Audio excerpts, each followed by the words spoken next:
გავაგრძელოთ მუშაობა ამჯერად კომიტეტი, ვინც ეხლა შემოგვიერთდა აუდიტის ჯგუფის შემდეგ, მოგესალმებით ყველას, ბატონ გიორგის მიესალმები განსაკუთრებულად ჩვენ კომიტეტის შემოგზავნებას.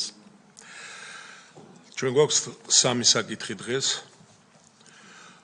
პირველი არის საქართველოს პარლამენტის წევრების მაია ბითაძის, გიორგი ჭკონიას, ვლადიმერ ბოჟაძის, გიორგი ხახუბიას, გოდერძი ჩარხსელიანი, ანტონ ბოლაშვილი, ირაკლი ზარქუა, საურ დარგალის მიერ საკანონმდებლო ინიციატივის წესით წარმოდგენილი კანონპროექტი წიაღის შესახებ საქართველოს კანონში ცვლილების შეტანის თაობაზე. მოხსენებელი პარლამენტის წევრი ქალბატონი მაია ბითაძე. გთხოვთ ქალბატონო. მოგესალმებით, დიდი მადლობა ბატონო პალატა. როგორც ბატონო პალატამ ბრძანა, პირველი მოსმენით განსახილულად წარმოგიდგენთ საკანონმდებლო პაკეტს, რომელიც 8 კანონპროექტისგან შედგება და გამომდინარეობს იმ ცვლილებებიდან, რომელიც ეხება მინერალური რესურსების ეროვნული სააგენტოს მმართველი სამინისტროს შეცვლას.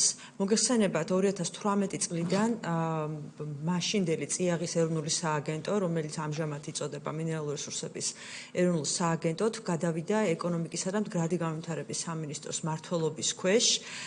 და წარმოდგენილი კანონპროექტით მმართველი სამინისტრო ეცვლება სააგენტოს და უბრუნდება გარემოსა და სოფლის მეურნეობის დაცვის სამინისტროს.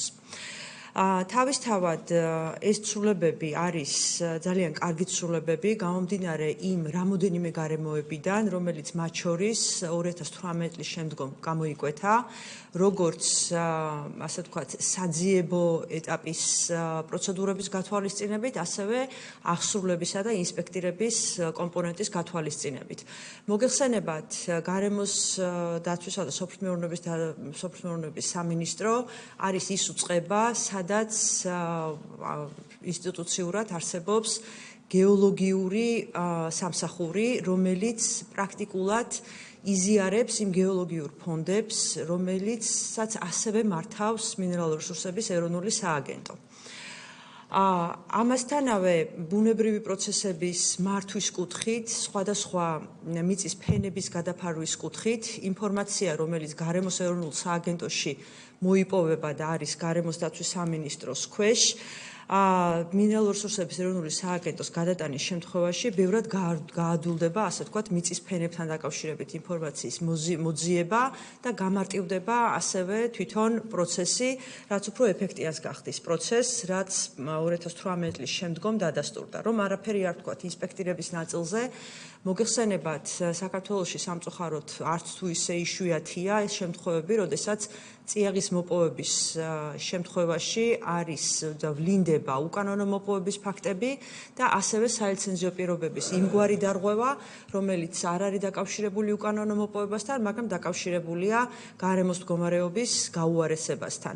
მოგეხსენებათ, ლიცენზიებისა და ნებართვების კანონის მიხედვით ცალკე არის გაწერილი სალიცენზიო პირობებში გარემოს დაცვითი კანონმდებლობის სრული დაცვა და ასევე გვაქვს ჩვენ ცალკე კანონმდებლობა, რომელიც ვყარდება სისხლის და ადმინისტრაციული სამართალდამხმარებლთა კოდექსით, სადაც ასევე საუბარია იმ პროცესებზე, რომელიც იწვევს რიგ შემთხვევაში დანაშაულს, რიგ შემთხვევაში ადმინისტრაციულ სამართალდარღვევას, რასაც აკონტროლებს გარემოს დაცვის სამინისტროს ზედამხედველობის დეპარტამენტი, ხოლო სალიცენზიო პირობების დარღვევას აკონტროლებს მინერალური რესურსების სააგენტო. ანუ პრაქტიკულად გამოდის, რომ ერთი და იგივე ტერიტორიაზე წიაღის საბადოს დამუშავებისთვის იქნება ეს უკანონო მოპოვება თუ გარემოს პირობების გაუარესება, ერთი და იგივე საფუძველი გვაქვს გაწერილი როგორც გარემოს დაცვის კანონმდებლობაში, ასევე სალიცენზიო პირობებში და პრაქტიკულად დუბლირების გარდა ძალიან რთულია, რომ სხვადასხვა უწყებამ ერთი და იგივე სამთო მინაკუთვნზე და ასე ვთქვათ, მოპოვებით არეალზე აკონტროლოს ორი სხვადასხვა რამ, ან ხშირ შემთხვევაში ერთი და იგივე. მაგრამ თუ სწორედ ავხსენი, ამასთან ის რესურსიც არის გათვალისწინებული, რომელიც წიაღის ეროვნულ სააგენტოს ყავს, მთელი საქართველოს მასშტაბით. პრაქტიკულად 9 ადამიანი, რომელიც წიაღის უკანონო მოპოვებას აკონტროლებს, 5 ავტომობილით, აქედან 3 არის დასავლეთ საქართველოზე მიმართული, მაშინ, როდესაც გარემოს დაცვის სამინისტროს ზედამხედველობის დეპარტამენტს ყავს 400-მდე თანამშრომელი, რომელიც ასე ვთქვათ, ოპერატიულ და საზნამხედველო ფუნქციას ასრულებს უშუალოდ ისე, სადაც 800-მდეა თანამშრომლების რაოდენობა და აყავს დაახლოებით 90 ავტომობილი, რომელიც ამ ოპერატიულ საქმიანობას ახორციელებს. ასე რომ, როგორც დუბლირების თავიდან აცილების კუთხით, ასევე ინსპექტირების ეფექტიანობის კუთხით და ასევე იმის გათვალისწინებით, რა თავში ვთქვი, ლიცენზიის გაცემის დროს, როგორც სალიცენზიო პირობების დადგენისთვის, ასევე კვლევა-აძიების და დამუშავების დროს მიწის ფენების გადაფარვის თავიდან აცილების კუთხით და უბრალოდ ადმინისტრაციული პროცესის გამარტივების კუთხით ძალიან კარგი გადაწყვეტილებაა, რომ წიაღის ეროვნული სააგენტო გადავა მინერალურ რესურსებს. ხო, 2018 წელს იქნა გადატანილი. აღნიშნული საკითხი ბუნებრივია, ასე თქვა, დამუშავდა საქართველოს პარლამენტისა და საქართველოს მთავრობის ერთობლივი ძალისხმევით. ეს ის საკითხია, რომელზედაც ჩვენ მათ შორის წინამოწვევის პარლამენტში ვსაუბრობდით და ვფიქრობთ, რომ ძალიან დროული გადაწყვეტილებაა და გთხოვთ თქვენ მხარდაჭერას. ამასთან, გარდა იმ ცვლილებისა, რომელიც წიაღის კანონში არის წარმოდგენილი, გვაქვს კიდე 7 თამდევი კანონპროექტი, როგორც უკვე გითხარით და ყველა თამდევ კანონპროექტში არის მხოლოდ ტექნიკური ცვლილება, ეკონომიკის სამინისტრო იცვლება, გარემოსდაცვის სამინისტროში ასე ვთქვათ, მხოლოდ ეს ცვლილებებია წარმოდგენილი. ამასთან ამოქმედების ვადა მოთხოვნილია მიღებიდან 1 თვე, რომ სხვა ადმინისტრაციული ღონისძიებები გაატარონ უწყებებმა. დიდი მადლობა, თუ რაიმე კითხვები გაქვთ, მზად ვარ, რომ გიპასუხოთ. მადლობა, თქვენ შეკითხვები ხომ არ არის?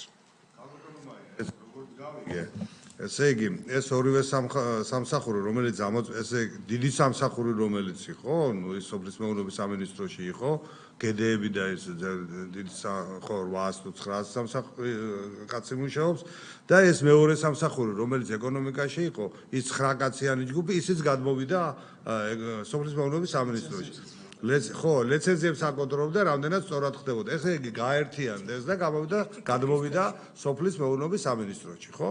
ესე არის.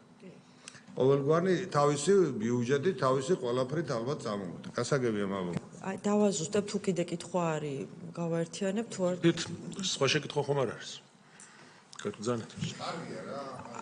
ანუ რეალურად მთლიანად როგორც სააგენტო გადმოდის გარემოს და სოფლის მეურნეობის დაცვის სამინისტროში, შესაბამისად ინსპექტირებაზე მომუშავე იმ 9 ადამიანს დაემატება ის დანარჩენი ოპერატიული ინსპექტორები, რომელიც გარემოს და სოფლის მეურნეობის დაცვის სამინისტროში მუშაობენ. ასევე შეგახსენებთ, რომ მთელი ბოლო 8 წლის განმავლობაში, მაშინ როდესაც გადავიდა წიაღი ეკონომიკის სამინისტროში, რეგულირების საფასური, რომელიც საკმაოდ სოლიდური საფასურია წიაღის მოპოვებისთვის, რეგულირების საფასურიდან გარკვეულ თანხას, სადღაც 2 მილიონ ლარამდე, ყოველწლიურად წიაღის ეროვნული სააგენტო მიმართავდა გარემოს დაცვის სამინისტროს ბიუჯეტში, რათა სხვა სიპების ფუნქციონირება დაებალანსებინა. შესაბამისად, ეს მართალია წელს ამას ვადა აღარ გაუგრძელდა, მაგრამ მთელი 8 წლის განმავლობაში პრაქტიკულად სხვა სამინისტროს უზრუნველყოფდა ფინანსურად სატყეო ნაწილში. ასე რომ დაბრუნდება თავის ადგილზე, ეს ლოგიკურია, რა თქმა უნდა, რესურსები. ამასთან ერთად იყო სხვა პრობლემებიც, მეწარმეებიდან ვამბობ, რომ შემოწმებას თავისთავად ეკონომიკის სამინისტრო აკეთებდა, ლიცენზია როგორც სრულდება და პლუს დამატებით გარემოს დაცვაც აკეთებდა და რაღაც ზედმეტი გაუგებრობა იყო და იქნება ახლა ერთი და ალბათ სწორი გადაწყვეტილება. მე მგონი ხარ დაუჭიროთ, ხო? წინააღმდეგ ხო არ არის? მადლობთ ქალბატონო. დიდი მადლობა. მეორე საკითხი ჩვენ გვაქვს მეორე მოსმენით საქართველოს მთავრობის მიერ საკანონმდებლო ინიციატივის წესით წარმოდგენილი კანონპროექტი მიკროსაფინანსო ორგანიზაციების შესახებ საქართველოს კანონში ცვლილების შეტანის თაობაზე. მეორე მოსმენა მოხსენებელი საქართველოს ეკონომიკისა და მდგრადი განვითარების მინისტრის მოადგილე ბატონი ვახტანგ ცინცაძე. ბატონო ვახტანგ, რეგლამენტის მიხედვით ჩვენს მოხლებრივად უნდა გავიაროთ, მაგრამ ძალიან მოკლედ, რომ შევახსენოთ კოლეგებს რაზეა საუბარი. კი ბატონო, მოგესალმებით ბატონო პაატა, მივესალმები კომიტეტის წევრებს, საზოგადოებას. განსახილველად წარმოგიდგენთ მეორე მოსმენით მიკროსაფინანსო ორგანიზაციების შესახებ კანონში ცვლილებების პროექტს, ცვლილებების მიხედვით მიკროკრედიტის ოდენობის ლიმიტი, რომლის გაცემაც შესაძლებელი იყო მიკროსაფინანსო ორგანიზაციის მიერ 100,000 ლარიდან იზრდება 200,000 ლარამდე. აღნიშნული ცვლილება გამომდინარეობს იქიდან, რომ ფაქტობრივად ბოლო ცვლილება აღნიშნული მიმართულებით განხორციელდა 2017 წელს, როდესაც ლიმიტი 50,000-დან გაიზარდა 100,000 ლარამდე. 2017 წლის მერე მიკროსაფინანსო ორგანიზაციების პორტფელი გაორმაგებულია. ამასთან ერთად ეკონომიკის ზომა ორჯერ და უფრო მეტად გაიზარდა. არსებობს მოთხოვნა ამ მიმართულებით კერძო სექტორიდან და აღნიშნული ცვლილება ხელშეუწყობს ზოგადად ფინანსებზე ხელმისაწვდომობას და მიკროსაფინანსო ორგანიზაციებისთვის ახალი და დამატებითი პროდუქტების შექმნის შესაძლებლობას და იმას, რომ მათ შეინარჩუნონ თავიანთი კლიენტები უფრო დიდი დროით და ზოგადად გაიზარდოს ფინანსებზე ხელმისაწვდომობა. ეს არის ძირითადი არსი აღნიშნული საკანონმდებლო ცვლილების მუხლობრივ დონეზე თუ რამე კითხვები იქნება, რა თქმა უნდა, მზად ვარ უპასუხო. კი ბატონო, გადავდივართ მუხლობრივზე. მუხლი პირველი. ხო არ არის შეკითხვები ან ცვლილებები ხომ არ არის? და მუხლი 2. არ არის. კარგით, მაშინ კენჭისყრაზე ვაყენებ, ვინ არის მომხრე? წინააღმდეგი არ არის. მადლობთ ბატონო. და დაგვრჩა ბოლო საკითხი. ეს არის ჩვენ ძალიან ბევრი გვეწერება ეს წინადადებები და იმედია რეგლამენტში ცვლილება მას შეცვლის, მაგრამ ეს გვაქვს კიდევ ერთი საკანონმდებლო წინადადება. ამჯერად ეს ეხება უფლებათა დაცვის საერთაშორისო ცენტრის მიერ წარმოდგენილი საკანონმდებლო წინადადება საქართველოს საგადასახადო კოდექსში ცვლილებებისა და დამატებების შეტანის შესახებ. საუბარია იმაზე, რომ ითხოვენ სტუდენტებს 30 წლამდე 6,000 ლარი საშემოსავლო გახდეს დაუბეგრავი. ანუ ეპატიოს 6,000 ლარზე. ეკონომიკის სამსახურიდან უარყოფითი დასკვნა არის. თემა რაშია ზოგადად იმას ის კი არ არის პრობლემა, რომ ვინმე წინააღმდეგია სტუდენტებზე. ეს საკითხი არის კომპლექსურად განსახილველი. რატომ აგიხსნით ახლა? პირველი, იმიტომ რომ უკვე აქვს ასეთი შეღავათები, მაგალითად 3,000 ლარზე ეს არის ვეტერანები, მრავალშვილიანები და ასე შემდეგ.